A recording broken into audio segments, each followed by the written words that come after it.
মানিকপুৰত বৃদ্ধৰ মৃতদেহ উদ্ধাৰ নিজ জোৱাইৰ দ্বাৰা হত্যাৰ সন্দেহ বঙাইগাঁও জিলাৰ মানিকপুৰ থানাৰ অন্তৰ্গত ২ নং নোৱাপাৰা গাঁৱত আজি পুৱা নিজৰ বাসগৃহৰ প্ৰৱেশ পথতে উদ্ধাৰ কৰা হয় এগৰাকী ৬০ৰ ঊৰ্ধৰ বৃদ্ধৰ মৃতদেহ।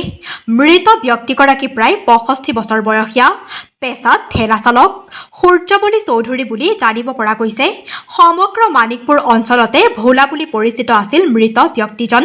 বৃদ্ধগৰাকীৰ একমাত্ৰ পুত্ৰ কৰ্মসূত্ৰে কেৰালাত থাকে আৰু বোৱাৰীগৰাকী মাতৃগৃহত থকাৰ কাৰণে তেওঁ নিজ গৃহত অকলেই জীৱন যাপন কৰিছিল। মৃতদেহটোৰ মূৰৰ পৰা ৰক্তক্ষৰণ হৈ থকাৰ লগতে মৃতদেহৰ কাষতে এপাত গাঁত খন্দা খন্তি, ২টা ষ্টীলৰ গিলাচ আৰু মদৰ পলিথিন পেকেট পৰি থকা দেখা গৈছে। লগতে এতিয়াও চলি আছে ঘৰৰ ফেন পৰ্যন্ত। বৃদ্ধগৰাকীৰ চুবুৰীয়া তথা আত্মীয়ৰ ভাষ্য অনুসৰি মৃত বৃদ্ধগৰাকীৰ জোৱাই ১ নং নোৱাপাৰাৰ শিৱচৰণ ৰাজভৰ যোৱা ৩ দিন ধৰি বৃদ্ধগৰাকীৰ ঘৰতেই আছিল আৰু শিৱচৰণ ৰাজভৰে নিজ পত্নী তথা বৃদ্ধগৰাকীৰ জীয়ৰীক আৰু বৃদ্ধগৰাকীক হত্যা কৰিব বুলি ভাবুকি দিছিল। বৃদ্ধগৰাকীৰ জোৱাইক শিৱচৰণ ৰাজভৰে গতিকে বৃদ্ধগৰাকীৰ মৃত্যু এক হত্যাকাণ্ড আৰু এই হত্যাকাণ্ড বৃদ্ধগৰাকীৰ জোৱাইক শিৱচৰণ ৰাজভৰে সংঘটিত কৰা বুলি সন্দেহ প্ৰকাশ কৰিছে স্থানীয় ৰাইজ তথা বৃদ্ধগৰাকীৰ আত্মীয়ই। ঘটনাস্থলীত ইতিমধ্যে মানিকপুৰ আৰক্ষী, জিলাৰ উপ আৰক্ষী অধীক্ষকৰ লগতে ফৰেনচিকৰ এটা দল ঘটনাস্থলীৰ পৰা মৃতদেহ মানিকপুৰ আৰক্ষীয়ে উদ্ধাৰ কৰি মৰণোত্তৰ পৰীক্ষাৰ বাবে বঙাইগাঁৱলৈ প্ৰেৰণ কৰে।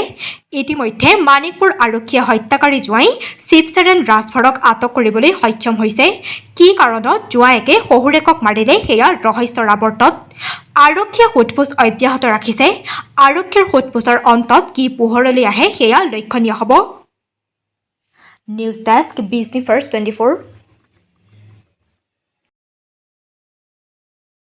এখেতৰ নাম হ'ল আপোনাৰ সূৰ্যবলী চৌধুৰী, ঘৰ ২ নং নোৱাপাৰা। এখেতৰ পেচা হ'ল ঠেলা চলাই খায় আৰু মাজে মাজে ড্ৰিংক কৰে। যোৱা ৩ দিন ধৰি এখেতৰ জোৱাই এটা আছে। ঘৰত একো মানুহ নাই, কোনো মানুহ নাই। ধৰক ইয়াৰ এটা ল'ৰা আছে, ল'ৰাটো কেৰেলাত থাকে আৰু বেটীবিলাক আছিল, ছোৱালীবিলাকতো বিয়া হৈছে। জোৱাই এটা ৩ দিন ধৰি ইয়াৰ লগত থাকে। মাজে মাজে বোলে কয়, এখেতৰ বেটীটোক কয় যে তোৰ দেউতাক মাৰি পেলাম।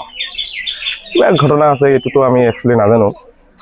আশে পাশে মানুহ আছে, ২ দিন ধৰি তো ধৰক এনে হাল্লা চাল্লা কৰি থাকে মাজে মাজে। মানুহবিলাকতো ওচৰে পাজৰে মানুহ জানেই হাল্লা কৰে, সেইকাৰণে বেছি নাযায়। ধৰক যোৱাকালি সন্ধিয়া মানতো বেটী জোৱাইটো আছিল। পিছত লাষ্টততো আজি দেখা নাপালোঁ। ৰাতি দেখা পাইছে, আমাৰ গাঁৱৰ মানুহে দেখা পাইছে যে যোৱা কালিও আছিল, কিন্তু পুৱাতেতো নাই। পুৱাতে এনেকৈ পৰি আছে, চোতালত এনেকৈ পৰি আছে, চাপল আছে, লগতে গ্লাছ আছে 2টা আৰু ঘৰৰ ফেন চেনবিলাক চলিও আছে।